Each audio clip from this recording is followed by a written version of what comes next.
সে অনেকদিন আগের কথা। কোনো এক গ্রামে বিপ্লব নামের একটি লোক তার স্ত্রী নদী ও দুই মেয়ে তুলি ও তনুকে নিয়ে বসবাস করত। বিপ্লব খেতে কাজ করত, দুই মেয়েকে নিয়ে তার সংসার চলত। দুই মেয়ে থাকা সত্ত্বেও নদী আবারও গর্ভধারণ করে। এইবার তাদের পুরো ধারণা ছিল তাদের ছেলে সন্তান হবে। নদী, দেখো, এবার আমাদের ছেলেই হবে। যদি ছেলে হয় তাহলে কত সুন্দরী না হবে। আমাদের দুই মেয়ে একটা ভাই পাবে। আমিও তো এটাই চাই গো। ওইদিকে নদীর বড় ভাসুরের টাকার কোনো কমতি ছিল না। তাদের শুধু কমতি ছিল একটা জিনিসেরই, তাদের কোনো সন্তান হতো না। তোদের উপর সৃষ্টিকর্তার কত রহমত, তোদের একের পর এক সন্তান হচ্ছে। আর দেখ, আমাদের কোল শূন্যই রয়ে গেল। এবার যদি আমার ভাইয়ের বউয়ের ছেলে সন্তান হয় তাহলে গোটা এলাকায় ওদের কত নামডাক হয়ে যাবে। আর আমার তো কিছুই নেই, যার সন্তান নেই তার আবার কিসের সম্মান। তারা লোকজন বলবে ছোট ভাই হয়ে তিনটা বাচ্চা জন্ম দিয়েছে, আর আমি একটি সন্তানেরও বাবা হতে পারলাম না। এরপর তারা দুজন মিলে একটি প্ল্যান করতে লাগলো। ওইদিকে তুলি আর তনু তাদের ছোট ভাই আসার উপলক্ষে অপেক্ষা করতে লাগলো। এভাবেই দিন কাটতে লাগলো। একদিন নদীর প্রসব বেদনা শুরু হয়ে গেল। কি মা, এমন ছটফট করছো কেন? এই তনু, তুই তাড়াতাড়ি উঠে মাঠে যা। মাঠে গিয়ে বাবাকে ডেকে আন। খবর পেয়ে বিপ্লবের বড় ভাই শাহিন ও তার স্ত্রী রাবেয়া চলে আসলো এবং বলল, আরে এই বাচ্চারা, তোমরা চিন্তা করো না, আমরা তো আছি। আমাদের গাড়িতে করে তোমার মাকে হসপিটালে নিয়ে যাচ্ছি। এই শুনছো, তাড়াতাড়ি গাড়িতে তোলো। চলো, আমরা ওখান থেকে বিপ্লবকে তুলে নিব। এরপর তারা মাঠ থেকে বিপ্লবকে তুলে সাথে নিয়ে গেল। কিছুদূর যাওয়ার পরে তাদের বাসা থেকে একটি হসপিটালের মাঝপথে জঙ্গল ছিল। তারা সেই জঙ্গলে গিয়ে পৌঁছালো। তারপরে বড় ভাই শাহিন জঙ্গলের ভেতরে গিয়ে গাড়ি থামিয়ে দিল। আরে বড় ভাই, তুমি গাড়িটাকে জঙ্গলের ভিতরে কেন নিয়ে আসলে? সেটা এখনই বুঝতে পারবি তুই। তারপরে বিপ্লবের বড় ভাই শাহিন বিপ্লবকে গাড়ি থেকে বের করলো এবং বিপ্লবের পেটের ভেতরে চাকু ঢুকিয়ে দিল, যার কারণে বিপ্লব ওখানেই মারা গেল। এরপরে বিপ্লবের স্ত্রী নদীর ডেলিভারি করালো। তারপরে শাহিনের স্ত্রী রাবেয়া নদীর গলা চেপে ধরে নদীকেও মেরে ফেললো। বিপ্লবের বড় ভাই ও ভাবি জঙ্গলের ভেতর তাদেরকে মেরে ফেললো। তারপরে তারা বাচ্চাটিকে নিয়ে গাড়িতে করে চলে আসলো ওখান থেকে। ওই সময় গ্রামের একজন লোক জঙ্গলে আসে কাঠ কাটার জন্য। তারপর ওই লোকটি জঙ্গলের ভেতর বিপ্লব ও নদীর লাশ দেখতে পেল। কিছুক্ষণের মধ্যেই বিপ্লব ও নদীর মৃত্যুর খবর পুরো এলাকায় ছড়িয়ে পড়ল। মা, বাবা, তোমরা আমাদেরকে রেখে চলে গেলে। এখন আমরা কি করব? আমাদের কি হবে এখন? এরপরে মা বাবার লাশের সামনে তারা দুবোন অনেক কান্না করতে লাগলো। এভাবেই কয়েকটা দিন কেটে গেল। তারপরে এলাকার লোকজন কিছুদিন ধরে তনি ও তলিকে এমনি এমনি খেতে দিল। এরপরে কিছুদিন যেতে না যেতেই এলাকার লোকজন তাদের দুই বোনের খাওয়া দাওয়া বন্ধ করে দিল। তারপরে তারা দু বোন খেতে না পেরে জঙ্গলের ভেতরে চলে গেল। জঙ্গলের ভেতর থেকে কলা, ফলমূল ইত্যাদি পেড়ে খেতে লাগলো। জঙ্গলের ফলমূল খেয়ে তুলি ও তনু তাদের পেট ভরতে থাকলো। এরপরে একদিন তনু তুলিকে বলল, দেখো আপু, আমাদের জামা কাপড়গুলো কিরকম ছিঁড়ে গেছে। আর যদি বাবা মা বেঁচে থাকতো তাহলে আজকে আমাদের নতুন জামা কাপড় হতো। এরপরে একদিন তুলি ও তনু ফল খুঁজতে জঙ্গলে গেল। তারা জঙ্গলের ভেতরে কিছু ময়ূরের পাখা পড়ে থাকতে দেখলো। ওই পাখাগুলো দেখে তুলির মাথায় একটা বুদ্ধি আসলো। তখন তারা পাখাগুলো কুড়িয়ে তাদের বাসায় নিয়ে আসলো। তারপরে সেই পাখাগুলো দিয়ে তারা সেলাই করে তাদের দুই বোনের দুটি সুন্দর লেহেঙ্গা বানালো। ওইদিকে তাদের বড় চাচা শাহিন তাদের আপন ভাইকে নিয়ে গিয়েছিল শহরে। তারা সেখানে বসবাস করছিল। ভালোবেসে শাহিন সেই ছেলেটির নাম রেখেছিল মারুফ। মারুফ তাদের সাথে বেশ ভালোভাবেই দিন কাটাচ্ছিল। এদিকে গ্রামে দুই বোন তুলি ও তনু দুজনই বড় হয়ে গিয়েছে। ওদিকে শহরে তাদের ভাই মারুফ অনেক বড় ফ্যাশন ডিজাইনার হয়েছে।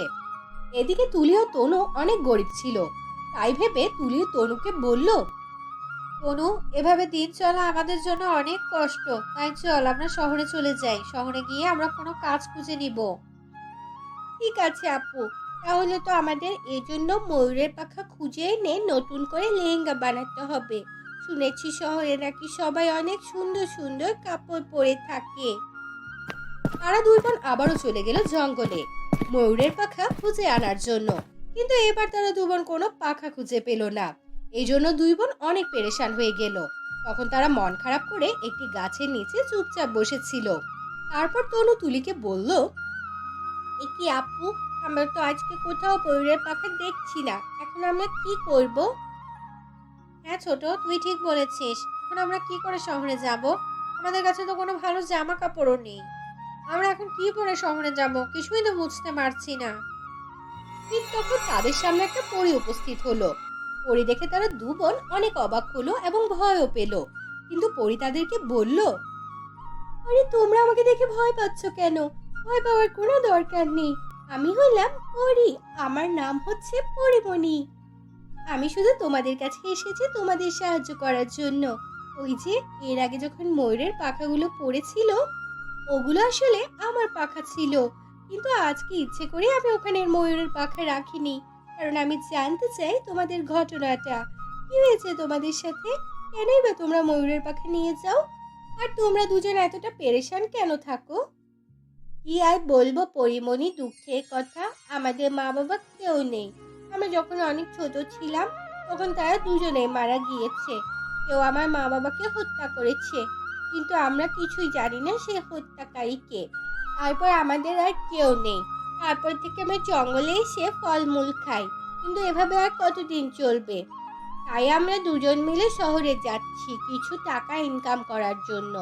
তাই এসেছিলাম ময়ূরের পাখা খোঁজার জন্য। ময়ূরের পাখা দিয়ে আমরা সুন্দর জামা তৈরি করব। ও আচ্ছা, এই কথা। তোমরা কিছু নিয়ে চিন্তা করো না, আমি তোমাদেরকে জামা তৈরি করতে সাহায্য করব। দেখো আমি কি করি।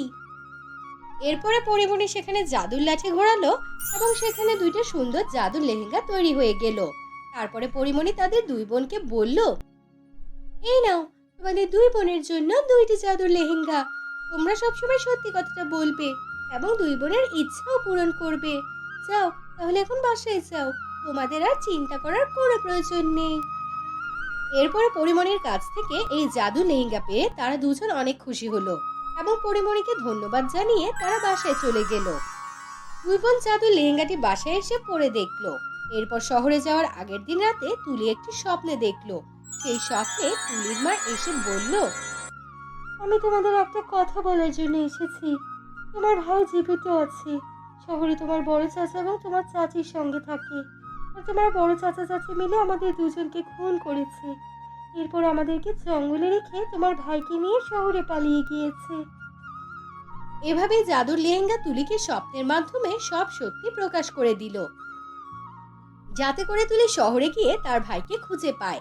এরপর তুলির হঠাৎ করে ঘুম ভেঙে গেল এবং ঘুম ভেঙে যাওয়ার পরে তুলি তার ছোট বোন তনুকে সবকিছু খুলে বলল। তারপর তুলির কথা শুনে তনি তুলুকে বলল, হ্যাঁ হ্যাঁ আপু, আমি ওই পরিমণির জাদুর লেহেঙ্গা পরার পরে এমন একটা স্বপ্নে দেখেছি। আর আমার কাছে বাবা এসেছিল, এ কথাই বলল।